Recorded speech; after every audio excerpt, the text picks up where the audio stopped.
आज आपण अर्थशास्त्राच्या 5व्या धड्याच्या प्रश्नात उत्तराच्या संदर्भात चर्चा करणार आहोत। प्रश्न पहिला अ, योग्य पर्याय निवडा। नंबर 1, अर्थशास्त्रीयदृष्ट्या बाजारात खालील घटकांचा समावेश होतो। अ, ज्या ठिकाणी वस्तू व सेवांची खरेदी विक्री केली जाते। ब, ग्राहक आणि विक्रेते एकमेकांच्या प्रत्यक्ष किंवा अप्रत्यक्ष संपर्कात येतात। क, वस्तूंची विक्री करणारे दुकान। आणि ड, वरील सर्व। पर्याय अ ब, नंबर 2 ब क, नंबर 3 अ ब क आणि नंबर 4 फक्त ड, वरील सर्व पर्याय। आपल्याला सुरुवातीलाच बाजाराची व्याख्या दिलेली आहे आणि बाजाराच्या व्याख्येमध्ये बाजार केव्हा असतो आणि बाजार होण्यासाठी कोणकोणत्या गोष्टीची गरज असते या ठिकाणी आपल्याला स्पष्ट केलेलं आहे। 5 गोष्टी सांगितलेल्या आहेत बघा। जेव्हा खालील गोष्टी अस्तित्वात असतात तेव्हाच बाजार निर्माण होतो। ग्राहक आणि विक्रेते, वस्तू किंवा सेवा यांची खरेदी आणि विक्री, वस्तूची किंमत आणि ग्राहक आणि विक्रेते यांच्यातील जवळचा संबंध आणि बाजारविषयक ज्ञान या 5 गोष्टी असतील तर त्याला पण बाजार असं म्हणत असतो। म्हणून या ठिकाणी आपल्याला 2 पर्याय या ठिकाणी महत्त्वाचे वाटतात, अ आणि ब। ज्या ठिकाणी वस्तू व सेवांची खरेदी विक्री केली जाते। ब, ग्राहक आणि विक्रेते एकमेकांच्या प्रत्यक्ष किंवा अप्रत्यक्ष संपर्कात येतात। अ आणि ब हे पर्याय महत्त्वाचे आहेत, तेच उत्तर आपलं येईल नंबर 1 पर्याय। नंबर 2, बाजारपेठेचे वर्गीकरण स्थळाच्या आधारावर खालीलप्रमाणे केले जाते। स्थानिक बाजार, राष्ट्रीय बाजार, आंतरराष्ट्रीय बाजार। तर उत्तर आपलं फक्त अ असेल, कारण या ठिकाणी नंबर ब जो आहे अत्यल्पकालीन बाजार, स्थानिक बाजार, राष्ट्रीय बाजार हे पण होऊ शकत नाही, हे पण होऊ शकत नाही। स्थानिक बाजार, राष्ट्रीय बाजार आणि अल्पकालीन बाजार हे पण होऊ शकत नाही, म्हणून नंबर 2चं उत्तर फक्त अ असेल। त्याच्यानंतर नंबर 3, एकजिनसी वस्तू हे या बाजाराचे वैशिष्ट्य आहे, तर याचं उत्तर आहे पूर्ण स्पर्धा। एकजिनसी वस्तू पूर्ण स्पर्धेचे वैशिष्ट्य आहे। नंबर 4, पूर्ण स्पर्धेत विक्रेत्याची भूमिका पुढील प्रकारची असते। नंबर अ, किंमतकर्ता। ब, किंमत स्वीकारणारा। क, किंमत भेदणारा आणि ड, यापैकी नाही। पूर्ण स्पर्धेत विक्रेत्याची भूमिका किंमत स्वीकारणारा याला आपण प्राइस टेकर असं म्हणत असतो, म्हणून उत्तर आपलं ब येईल, फक्त ब, दुसरा पर्याय येईल उत्तर। त्याच्यानंतर प्रश्न दुसरा, पारिभाषिक शब्द सुचवा। नंबर 1, खाली काही विक्रेते असलेला बाजार याला आपण अल्पाधिकार किंवा ऑलिगोपोली म्हणत असतो। पारिभाषिक शब्द काय लिहितं? अल्पाधिकार। या ठिकाणी आपल्याला दिलेला आहे अल्पाधिकार किंवा ऑलिगोपोली, अल्पाधिकार। त्याच्यानंतर नंबर 2 ला मागणी वक्र व पुरवठा वक्र एकमेकांना ज्या बिंदूत छेदतात असा बिंदू म्हणजे समतोल बिंदू होय। त्याच्यानंतर नंबर 3, वस्तूची विक्री वाढविण्यासाठी करावा लागणारा खर्च म्हणजेच याला विक्री खर्च येईल किंवा जाहिरात खर्च येईल। वस्तूची विक्री वाढविण्यासाठी करावा लागणारा खर्च म्हणजे विक्री खर्च। नंबर 4, एकजिनसी वस्तूचे उत्पादन करणाऱ्या संस्थांचा समुदाय म्हणजेच उद्योग येईल या ठिकाणी। नंबर 5, एकच वस्तू व सेवेसाठी वेगवेगळ्या ग्राहकांना वेगवेगळ्या किमती आकारणे याला आपण मूल्यभेद असं म्हणत असतो। प्रश्न तिसरा, सहसंबंध स्पष्ट करा।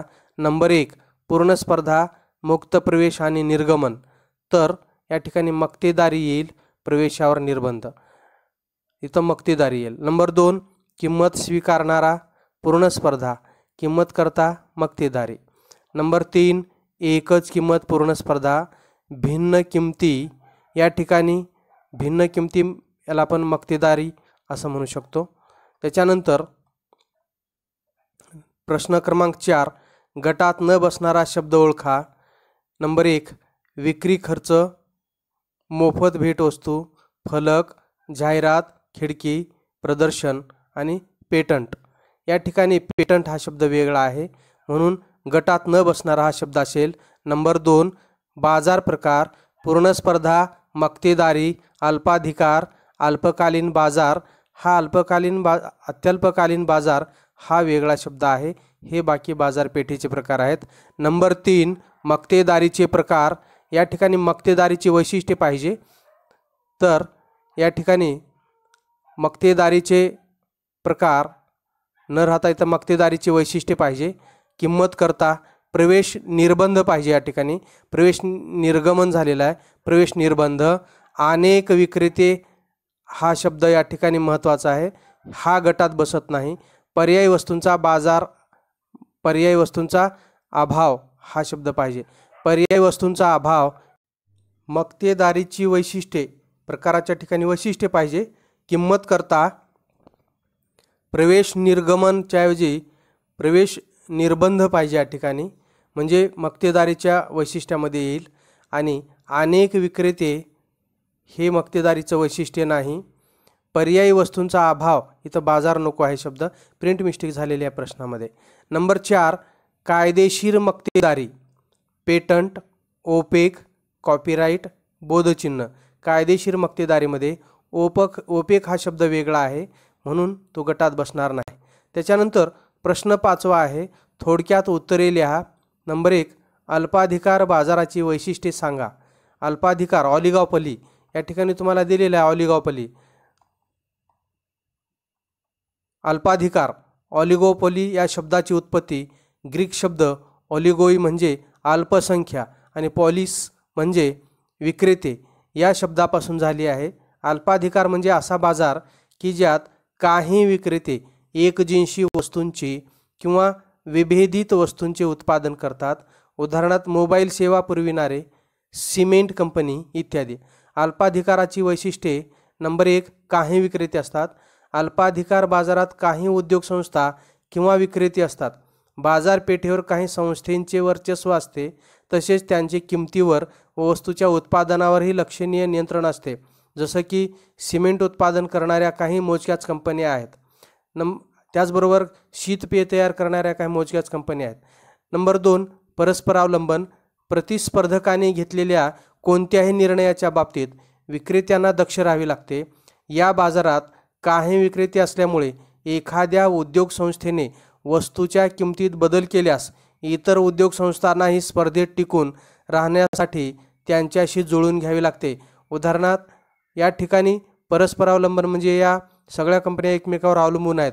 उदाहरणार्थ अंबुजा सिमेंटच्या किमतीत बदल जर झाला तर याची दखल आपणाला जे दुसरे सिमेंट उत्पादन कंपन्या आहेत त्यांना ते लक्षात घ्यावे लागते आणि आपलं धोरण ठरवावे लागते. नंबर 3, जाहिरात. अल्पाधिकार बाजारात जाहिरात हे प्रभावी साधन आहे. अल्पाधिकारात उद्योग संस्था जास्तीत जास्त बाजारपेठा काबीज करण्याच्या उद्देशाने आक्रमक व आकर्षक जाहिरात मोहीम हाती घेऊ शकते. नंबर 4, प्रवेशावर निर्बंध. कंपन्या जेव्हा पाहिजे तेव्हा सहजपणे उद्योगातून बाहेर पडू शकतात, परंतु त्यात प्रवेश करण्यासाठी विशिष्ट अडथळ्यांना तोंड द्यावे लागते, जसे की सरकारी परवाना किंवा पेटंट इत्यादी. म्हणजे सरकारच्या परवाना घेतल्याशिवाय त्या उद्योगात उतरता येत नाही, किंवा पेटंट, त्या वस्तूचं जे काही पेटंट असेल उत्पादन करण्यासाठी जी काही परवानगी घ्यावी लागते, ज्यांच्या संशोधनातून ते वस्तू निर्माण झालेली आहे त्या वस्तूची निर्मिती पुढे करण्यासाठी पेटंटची गरज असते. नंबर 5, समानतेचा अभाव. उद्योग संस्थांच्या आकाराच्या बाबतीत असमानता असते, काही आकाराने लहान तर काही मोठे असतात. नंबर 6, अनिश्चितता. या बाजारात लक्षणीय विचारात घेण्याइतपत अनिश्चितता असते, कारण या बाजारात उत्पादकांच्या वर्तनाचे स्वरूप विविध प्रकारचे असते. प्रतिस्पर्धी उद्दिष्टांच्या बाबतीत एकमेकांशी हातमिळवणी करून एकमेकांना सहकार्य करू शकतात किंवा एकमेकांशी संघर्षही करू शकतात. त्याच्यानंतर प्रश्न आहे आपला नंबर 2, मक्तेदारीचे प्रकार सांगा. मक्तेदारीचे प्रकार सांगा. यामध्ये टाइप्स ऑफ मोनोपोली, मक्तेदारीचे प्रकार आपण बघितलेले आहेत. मक्तेदारीच्या प्रकारामध्ये खालील प्रकार येतात. खाजगी मक्तेदारी. जेव्हा एखादी व्यक्ती, खाजगी संस्था मक्तेदारी उद्योग संस्थेचे नियंत्रण करते तेव्हा त्यास खाजगी मक्तेदारी म्हणतात. खाजगी मक्तेदारी ही नफ्याने प्रेरित झालेली असते. उदाहरणार्थ टाटा समूह ही खाजगी मक्तेदारी आहे. सार्वजनिक मक्तेदारी, जेव्हा एखादी उत्पादन संस्था पूर्णतः सरकारच्या मालकीची किंवा सरकारने नियंत्रित केलेली आणि सरकारने चालवली असते तेव्हा त्या सार्वजनिक मक्तेदारी असं म्हणतात. ही मक्तेदारी कल्याणकारी हेतूने प्रेरित झालेली असते. उदाहरणार्थ भारतीय रेल्वे. नंबर 3 कायदेशीर मक्तेदारी, पेटंट, बोधचिन्ह, स्वामित्व अधिकार यासारख्या शासनाच्या कायदेशीर तरतुदीमुळे निर्माण झालेल्या मक्तेदारीस कायदेशीर मक्तेदारी असे म्हणतात. नोंदणीकृत झालेल्या व्यापारी चिन्हांच्या अंतर्गत संभाव्य स्पर्धकांना प्रवेश करण्यास या मक्तेदारीत मनाई केली जाते. तसेच त्या चिन्हाचे किंवा आकाराचे अनुकरण करण्यासाठी मनाई केली जाते. उदाहरणार्थ अमूलची उत्पादने, अमूलच्या उत्पादनाने जे बोधचिन्ह घेतलेलं आहे त्या अमूलच्या बोधचिन्हाचा वापर करून कोणी तशा प्रकारचं उत्पादन करू शकणार नाही. नंबर 4 नैसर्गिक मक्तेदारी, विशिष्ट स्थल, हवामान, पर्जन्यमान इत्यादी नैसर्गिक परिस्थितीमुळे निर्माण झालेल्या मक्तेदारीस नैसर्गिक मक्तेदारी असे म्हणतात. उदाहरणार्थ पंजाबचा गहू किंवा आसामचा चहा, कारण का त्यांची मक्तेदारी आहे, कारण चहासाठी किंवा गव्हासाठी लागणारं जे काही हवामान असेल ते पंजाबच्या सारख्या ठिकाणी असेल, तर चहासाठी लागणारं जे हवामान, पर्जन्यमान किंवा स्थल असेल ते आसामसारखी परिस्थिती असलेल्या राज्यातच चहाचं उत्पादन होऊ शकतं.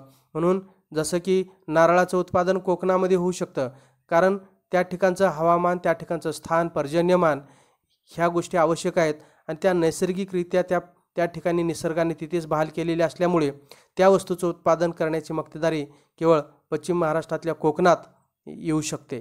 त्याच्यानंतर नंबर 5 साधी मक्तेदारी. साध्या मक्तेदारीत विक्रेता किंवा उद्योग संस्था एका प्रकारच्या उत्पादनासाठी सर्व ग्राहकांना एकच किंमत आकारते, म्हणून त्याला आपण सिंपल मोनोपोली असं म्हणत असतो. साध्या मक्तेदारीत विक्रेता किंवा उद्योग संस्था एका प्रकारच्या उत्पादनासाठी सर्व ग्राहकांना एकच किंमत आकारते. नंबर 6 मूल्यभेदात्मक मक्तेदारी, याला आपण डिस्क्रिमिनेशन मोनोपोली असं म्हणतो. मूल्यभेदात्मक मक्तेदारीत उद्योग संस्था एकाच प्रकारच्या उत्पादनासाठी वेगवेगळ्या किमती आकारते. उदाहरणार्थ डॉक्टर वेगवेगळ्या रुग्णांकडून वेगवेगळी फी आकारतात. नंबर 7 ऐच्छिक मक्तेदारी, गळे कापूस स्पर्धा टाळण्यासाठी काही मक्तेदार स्वेच्छेने एकत्र येतात व मक्तेदारांचा गट स्थापन करतात.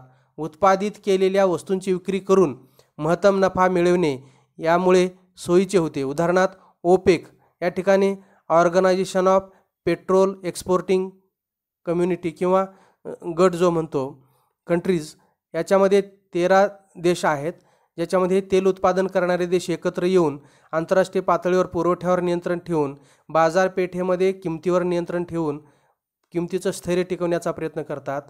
अशा पद्धतीने ऐच्छिक मक्तेदारी आहे. या ठिकाणी मक्तेदारीत मूल्यभेदाच्या प्रकारामध्ये व्यक्तीनुसार, स्थळानुसार, काळानुसार आणि वापरानुसार प्रकार दाखवलेले आहेत. मूल्यभेदाच्या प्रकारामध्ये व्यक्तीनुसार डॉक्टर वेगवेगळ्या रुग्णांकडून वेगवेगळी फी आकारतो. स्थळानुसार ग्रामीण व शहरी भागातील घरभाडे भिन्न असते.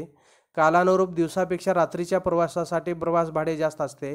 आणि वापरानुसार घरगुती वापर व व्यापारी वापरानुसार वीज दर भिन्न असतो. अशा प्रकारे मक्तेदारीचे वेगवेगळे प्रकार आपल्याला पाहायला मिळतात. नंतरचा प्रश्न आहे, खालील तक्त्याचे निरीक्षण करून विचारलेल्या प्रश्नांची उत्तरे लिहा. या ठिकाणी केळीची किंमत रुपये प्रति डझन, मागणी प्रति डझन, पुरवठा प्रति डझन, मागणी व पुरवठा संबंध. या ठिकाणी 10 रुपये किंमत असताना मागणी 500 प्रति डझनची, मागणी 500 डझनची आहे, तर पुरवठा 100 डझनचा आहे. मागणी जास्त आहे या ठिकाणी आणि पुरवठा कमी आहे मागणी पुरवठा संबंधामध्ये. त्याच्यानंतर 20 रुपये किंमत असताना प्रति डझनची 400 डझनची मागणी झालेली आहे. पुरवठा या ठिकाणी 200 डझनचा येईल, म्हणजे या ठिकाणी सुद्धा मागणी जास्त असते, पुरवठा कमी असतो. 30 रुपये किमतीला मात्र मागणी प्रति डझन, मागणी 300 डझनची आहे आणि पुरवठासुद्धा 300 डझनचा, म्हणजे मागणी बरोबर पुरवठा होईल. आणि 40 रुपये किमतीला मागणी 200 डझनाची असेल आणि पुरवठा या ठिकाणी 400 डझनचा असेल, म्हणजे या ठिकाणी मागणी कमी आहे आणि पुरवठा जास्त आहे. 50 रुपये किंमत असताना मागणी या ठिकाणी 100 डझनची असेल आणि पुरवठा 500 डझनचा असेल, म्हणजे या ठिकाणी सुद्धा पुरवठा जास्त असेल, मागणी कमी असेल. आणि याच्यावरून आपल्याला आकृती काढता येईल. या ठिकाणी आपण वरी बघितलेली आहे, पूर्ण स्पर्धेमध्ये मागणी आणि पुरवठ्याच्या संतुलनाने किंमत कशी निश्चित होते, अशाच प्रकारे या ठिकाणी मागणी आणि पुरवठा यांची वक्र काढायचे आहेत। या ठिकाणी अक्षावर मागणी आणि पुरवठ्याचे डझन ठरवायचे आहेत। या ठिकाणी 100, 200, 300, 400 आणि 500 आकडे येतील। या ठिकाणी 10, 20, 30, 40 आणि 50 किंमत येईल। अशाच पद्धतीचा हा वक्र असेल। डावीकडून उजवीकडे जाणारा मागणी वक्र आणि प हा डावीकडून उजवीकडे वर जाणारा पुरवठा वक्र, म हा मागणी वक्र डावीकडून उजवीकडे जाणारा खाली जाणारा हा मागणी वक्र असेल। आणि 30 रुपये किमतीला 300 नगांची केळीच्या डझनांची मागणी आणि पुरवठा समान होईल आणि त्या ठिकाणी 30 रुपये किमतीला इक्विलिब्रियम पॉईंट किंवा संतुलित किंमत निर्माण होईल। वरच्या भागामध्ये अतिरिक्त पुरवठा असेल तर खालच्या भागामध्ये अतिरिक्त मागणी असेल। मात्र 30 रुपये किमतीला मागणी केळीच्या डझनाची आणि पुरवठा केळीच्या डझनाचा समान असेल। अशा पद्धतीने आपण आकृती या कोष्टकावरून काढायची आहे। त्याच्यानंतर तुम्हाला प्रश्न हे रिकाम्या जागा आपण भरलेल्या आहेत। या ठिकाणी 200 येईल, 300, 400, 500, या ठिकाणी 300 आणि 100 येईल। त्याच्यानंतर तक्त्याच्या आधारे समतोल किंमत निश्चिती आकृतीच्या सहाय्याने दाखवा असा प्रश्न तुम्हाला मी आता सांगितलेला आहे की वरील पूर्ण स्पर्धेमध्ये किंमत निश्चिती कशी होते ते दाखवलेलं आहे। त्यावर तशाच पद्धतीने तुम्ही ते काढायचे आहे। प्रश्न 7वा, सविस्तर उत्तरे लिहा। मक्तेदारीयुक्त स्पर्धेची वैशिष्ट्ये स्पष्ट करा। या ठिकाणी मोनोपॉलिस्टिक कॉम्पिटिशन जे आज बाजारपेठेत प्रत्यक्ष अस्तित्वात आहे त्याला आपण मक्तेदारीयुक्त स्पर्धा असं म्हणत असतो। मोनोपॉलिस्टिक कॉम्पिटिशनमध्ये त्याची व्याख्या आहे, प्रत्यक्ष व्यवहारात आढळून येणारा बाजाराचा प्रकार म्हणजे मक्तेदारीयुक्त बाजार होय। यामध्ये पूर्ण स्पर्धा व मक्तेदारीची काही वैशिष्ट्ये एकत्रितपणे आढळून येतात। प्राध्यापक E.H. चेंबरलिन यांनी 1933 साली प्रकाशित झालेल्या त्यांच्या थेअरी ऑफ मोनोपॉलिस्टिक कॉम्पिटिशन या पुस्तकात मक्तेदारीयुक्त स्पर्धेची संकल्पना प्रथम मांडली। चेंबरलिन यांच्या मते मक्तेदारीयुक्त स्पर्धा म्हणजे अशी स्पर्धा की ज्यात अनेक विक्रेते अगदी जवळचा पर्याय असलेल्या परंतु पूर्ण पर्याय नसलेल्या वस्तूंचे उत्पादन करतात। म्हणजे अगदी जवळचा पर्याय, बघा तुम्ही पार्लेजी बिस्किटच्या पुड्याला टायगर बिस्किट पुडा आहे, थोडासा बदल करून तशाच प्रकारचे बिस्किट तयार केले जातात। जवळचा पर्याय, 100% परफेक्ट सबस्टिट्यूट नसतात, संपूर्ण पर्याय नसतात, परंतु जवळचा पर्याय असतो। आपणाला पार्लेजीच्या बिस्किटच्या पुड्याच्या ऐवजी टायगर बिस्किटवर आपली गरज भागू शकते, म्हणजे जवळचा पर्याय, परंतु पूर्ण पर्याय नसलेल्या वस्तूंचे उत्पादन करतात। मक्तेदारयुक्त स्पर्धेची वैशिष्ट्ये खालीलप्रमाणे आहेत। अनेक विक्रेते, मक्तेदारयुक्त स्पर्धेत विक्रेत्यांची संख्या जास्त असते परंतु तुलनेने पूर्ण स्पर्धेतील विक्रेत्यांपेक्षा कमी असते। या कारणामुळे विक्रेत्याचे वर्तन मक्तेदारीप्रमाणे असते। नंबर 2, असंख्य ग्राहक, मक्तेदारीयुक्त स्पर्धेत असंख्य ग्राहक असतात, परिणामी कोणताही ग्राहक वैयक्तिकपणे आपल्या मागणीत बदल करून वस्तूच्या किमतीत बदल घडवून आणू शकत नाही, कारण एकूण बाजारातील मागणीपैकी एखाद्या ग्राहकाची मागणी ही अत्यल्प असते। त्याच्यामुळे एखादा ग्राहक मागणीत बदल करून बाजारपेठेतील वस्तूच्या किमतीत बदल घडवून आणू शकत नाही। नंबर 3, वस्तुभेद, याच्यामध्ये वस्तुभेद हे मक्तेदारयुक्त स्पर्धेचे महत्त्वाचे वैशिष्ट्य आहे। या बाजारात अनेक उद्योग संस्था विशिष्ट वस्तूचे उत्पादन करतात, परंतु प्रत्येक उद्योग संस्थेचे उत्पादन हे बाजारातील दुसऱ्या उद्योग संस्थेच्या उत्पादनापेक्षा वेगळे असते। यालाच वस्तुभेद असे म्हणतात। हा वस्तुभेद ब्रँड, छाप किंवा व्यापारी चिन्ह किंवा ट्रेडमार्क, वस्तूची आकर्षक बांधणी, दर्जा, नक्षीकाम, रंग, वेष्टन, आकार इत्यादी बाबतीत आढळतो। याचा अर्थ उद्योग संस्थेच्या उत्पादनाला जवळचे पर्याय आढळतात आणि त्यांच्या मागणीची छेदक लवचिकता अधिक आहे। उदाहरणार्थ भ्रमणध्वनी, मोबाईल, शीतपेय इत्यादी। म्हणजेच या ठिकाणी उदाहरणार्थ बिस्किट उत्पादन करणाऱ्या ज्या कंपन्या आहेत त्या बिस्किट उत्पादन करतात, पण सर्व कंपन्या सारख्याच प्रकारचं बिस्किट निर्माण करत नाहीत, तर त्याचा रंग, आकार, चव बदलून, ब्रँड बदलून त्या वस्तू बिस्किट तयार करत असतात आणि दुसऱ्या कंपनीपेक्षा आपल्या कंपनीतील बिस्किटचं उत्पादन हे वेगळं असेल आणि त्याच्या जाहिराती करत असतात। त्यांच्यापेक्षा आमचं हे वेगळं आहे असं दाखवण्याचा प्रयत्न केला जात असतो। म्हणून किमतीतील बदलाचा परिणाम हा टायगरच्या बिस्किट पुड्याच्या मागणीवर होत असतो। म्हणजेच याच्या किमतीत बदल झाला, पार्लेजीच्या बिस्किटच्या पुड्याच्या किमतीत जर बदल झाला तर ऑटोमॅटिक टायगरच्या बिस्किटच्या पुड्याची मागणी वाढत असते। म्हणून या ठिकाणी मागणीची छेदक लवचिकता अधिक असते।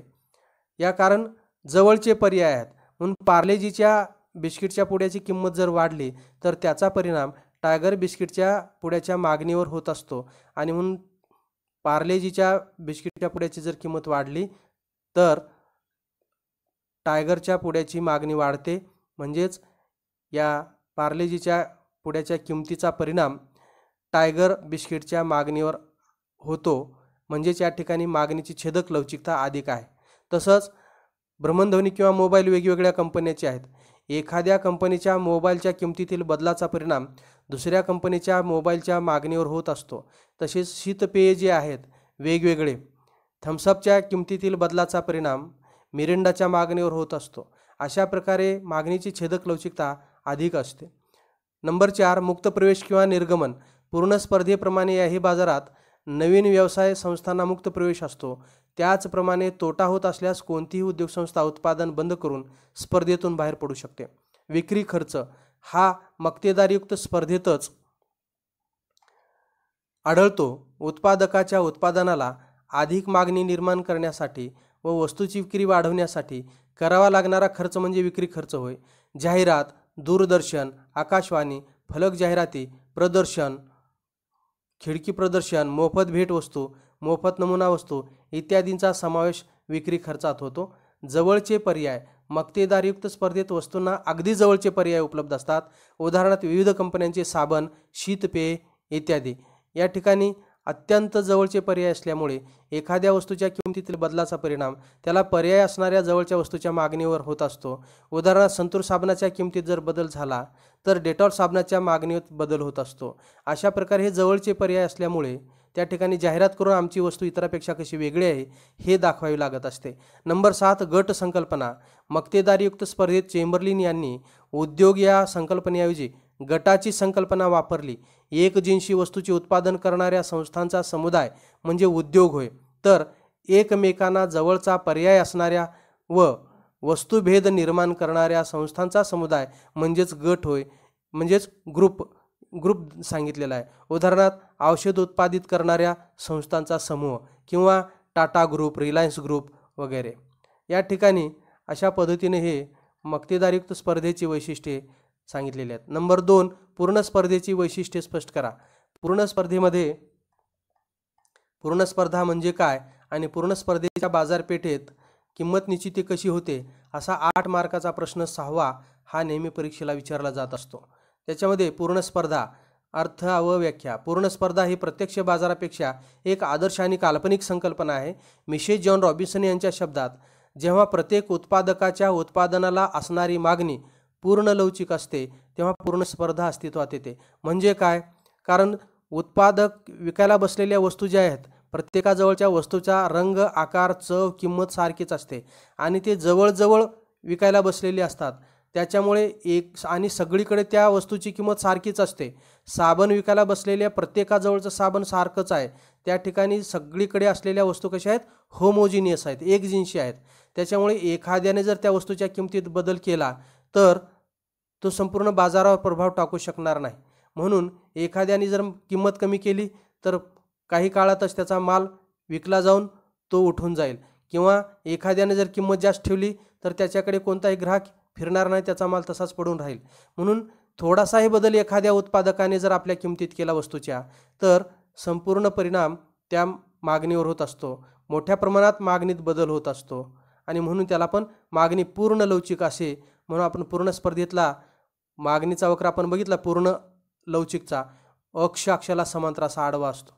म्हणून पूर्ण स्पर्धेमध्ये उत्पादनाला असणारी मागणी पूर्ण लवचिक असते, तेव्हा पूर्ण स्पर्धा अस्तित्वात येते. पूर्ण स्पर्धा हा असा बाजार आहे की ज्यात विक्रेते व ग्राहक असंख्य असतात. सर्व विक्रेते आणि ग्राहक कोणत्याही निर्बंधाशिवाय एकजिनसी वस्तूंची खरेदी विक्री करण्यात गुंतलेले असतात.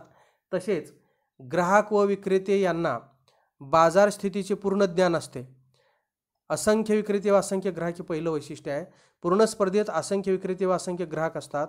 अगोदर उल्लेख केल्याप्रमाणे एकूण बाजारात प्रत्येक विक्रेता व ग्राहक यांचा सहभाग नगण्य असतो.